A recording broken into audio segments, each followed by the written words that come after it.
So at number 5 we start off with Amy, Back to Black, the documentary film about Amy Winehouse, which chronicles her rise to fame and her tragic decline. The film is not just a biography, but a powerful reflection on the vulnerability of the artist behind one of the most memorable albums of the 2000s, Back to Black.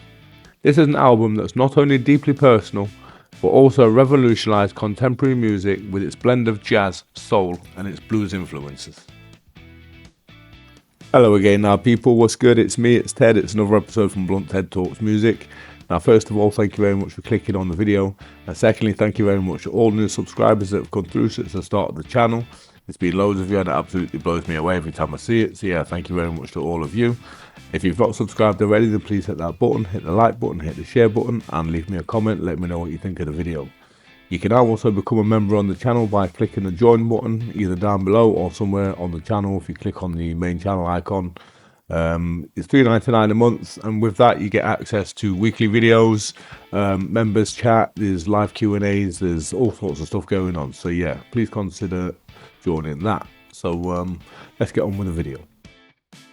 And I'd just like to start by pointing out that each of these movie soundtracks has made the top 5 because of the soundtrack itself, not necessarily because I'm a fan of the movie. Although the number 1 has made the list because it is one of my favourite movies and it is one of the greatest soundtracks of all time. So yeah, let's get on with the list.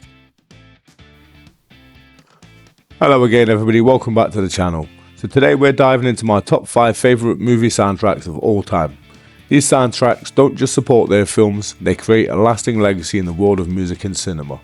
From soulful performances to iconic pop and rock tracks, these soundtracks have shaped the movies they are part of and left a mark on popular culture. So let's jump in, starting with number 5. So at number 5 we start off with Amy, Back to Black, the documentary film about Amy Winehouse, which chronicles her rise to fame and her tragic decline. The film is not just a biography, but a powerful reflection on the vulnerability of the artist behind one of the most memorable albums of the 2000s, Back to Black. This is an album that's not only deeply personal, but also revolutionised contemporary music with its blend of jazz, soul, and its blues influences. So let's talk about Back to Black. Released in 2006, this album was Amy Winehouse's second studio record and remains her most successful work. It debuted at number 1 on the UK Albums Chart and reached number 2 on the Billboard 200 in the US, making Amy a global sensation. In the UK alone, it was certified 13 times platinum, while globally the album sold 16 million copies in the official charts.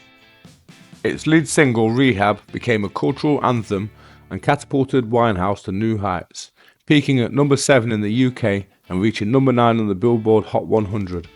Rehab was everywhere. The song's confessional lyrics about refusing rehab spoke to Winehouse's personal struggles, and its retro Motown-inspired sound was a breath of fresh air in the pop landscape of the mid-2000s. The album won 5 Grammy Awards, including Record of the Year for Rehab, Best New Artist, and Best Pop Vocal Album. The album's title track, Back to Black, is another iconic song from the album. Though it didn't chart as high as Rehab upon release, it has since become one of Amy's signature tracks. The song describes the despair of heartbreak, written after her breakup with Blake Fielder Civil. With the haunting Phil Spector-esque production, it reached number 8 on the UK Singles Chart after Winehouse's death in 2011. The raw, emotional vulnerability of the lyrics, paired with Amy's distinctive voice, has made Back to Black a timeless classic. Tears Dry on Their Own, another standout, was a top 20 hit in the UK. It samples the melody of Marvin Gaye and Tammy Terrell's Ain't No Mountain High Enough, but takes on a more melancholic tone, reflecting on the aftermath of a failed relationship. The album's fusion of personal storytelling, retro sounds, and Amy's remarkable vocal performances made Back to Black a groundbreaking album. The film uses these tracks to trace the emotional highs and lows of Winehouse's career. Hearing these songs in the context of her life, especially in a film that humanises her, makes them hit even harder. This soundtrack isn't just a reflection of Amy's music, it's a window into her soul, her pain and her genius. So coming in at number 4 we have Dirty Dancing. Released in 1987, this film became a pop culture phenomenon and its soundtrack was just as iconic. While the film told a story of a summer of romance, class conflict and liberation, the music underscored every emotional beat. The soundtrack combined nostalgic 1960s hits with contemporary 1980s pop, creating a dynamic that appealed to multiple generations of moviegoers. The standout track is, of course, I've Had the Time of My Life by Bill Medley and Jennifer Warnes. This song, written specifically for the film, became a massive hit, reaching number 1 on the Billboard Hot 100 in November 1987. It won an Academy Award for Best Original Song, a Grammy for Best Pop Performance by a duo or group, and a Golden Globe. It was the perfect song for the movie's climactical final dance scene where Baby and Johnny performed that iconic lift. But the success of Dirty Dancing didn't rest on just one song. Eric Carmen's Hungry Eyes, used during the dance training montage between Baby and Johnny, also became a major hit, peaking at number 4 on the Billboard Hot 100. The emotional weight of this song in the movie made it a staple on pop radio throughout the late 80s. The soundtrack also brought back 60s classics like Be My Baby by the Ronettes and Love is Strange by Mickey and Sylvia. These songs were central to the film's 1963 Catskill setting and contributed to the nostalgic atmosphere. Be My Baby in particular had already been a major hit in 1963, reaching number 2 on the Billboard Hot 100, and it found new life in Dirty Dancing. The soundtrack even gave Do You Love Me by the Contours, a forgotten Motown hit from the early 60s, a second chance, shooting it back into the official charts after the film's release. The album spent 18 weeks at the top of the Billboard 200. Until this day, it's one of the best-selling soundtracks of all time, with over 32 million copies sold globally. The combination of timeless classics and new hits gave the Dirty Dancing soundtrack staying power that few others can claim. The film's blend of music and dance, supported by these iconic songs, cemented its place in pop culture history. So number 3 on my list is The Lost Boys, the 1987 vampire thriller that became an instant cult classic. The film, directed by Joel Schumacher, revolutionized the teen horror genre with its mix of humor, horror, and a killer soundtrack. The music from The Lost Boys is as much a part of the film's identity as its stylish direction and moody cinematography. The most iconic track from the movie is undoubtedly Jared McCann's Cry Little Sister, the haunting anthem that serves as the film's unofficial theme song. Although it didn't chart when it was first released, it has since become one of the most recognizable pieces of 80s film music, largely thanks to its eerie tone and McCann's haunting vocals.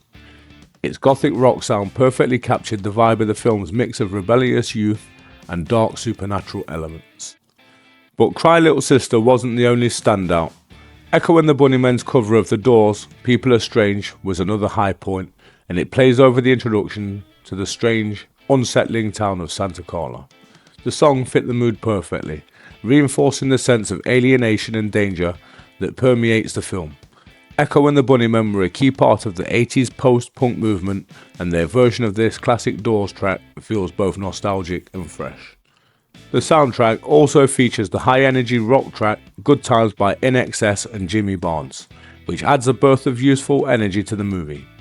Although The Lost Boys didn't have massive chart-topping hits at the time, the soundtrack has a strong cult following and remains a key piece of the film's lasting appeal. The mixture of gothic rock, new wave and pop gives the soundtrack an edge that uniquely suited the film's dark, rebellious atmosphere. The music of The Lost Boys is more than just background noise. It plays an integral part in shaping the movie's unique identity and mood. The soundtrack blends perfectly with the film's stylish visual flair and has helped cement The Lost Boys as a classic of the 80s horror genre. So at number 2, it's Pulp Fiction. Quentin Tarantino's 1994 masterpiece is known for many things: its sharp dialogue, non-linear storytelling, and unique characters. But the soundtrack is perhaps one of the most celebrated aspects of the film. Tarantino has an unmatched ability to find the perfect song for every moment, and the Pulp Fiction soundtrack is a masterclass in how to blend music and film. The movie opens with Dick Dale's surf rock anthem, Miserable. This track, originally released in 1962, didn't chart significantly back in the day, but its use in Pulp Fiction made it iconic. The fast-paced energy of the song sets the tone for the movie's stylish and chaotic narrative. And then there's Chuck Berry's You Never Can Tell, which accompanies one of the most memorable scenes in movie history: John Travolta and Uma Thurman dancing at Jack Rabbit Slim's. While the song originally reached number 14 on the Billboard Hot 100 in 1964, it was largely forgotten until Pulp Fiction brought it back to the forefront of pop culture. Berry's energetic rock and roll beat underscores the playful yet tension-filled atmosphere of that scene, making it one of the most memorable dance sequences ever filmed. The soundtrack also features songs like Gil You'll Be a Woman Soon by Urge Overkill, a cover of the Neil Diamond classic. This track, played during Uma Thurman's character Mia Wallace's OD scene, is haunting and seductive, embodying both the danger and allure of her character. It didn't chart when originally released, but its association with Pulp Fiction brought it new attention and helped push the song to become one of the most recognizable covers of the era. Another gem on the soundtrack is Son of a Preacher Man by Dusty Springfield.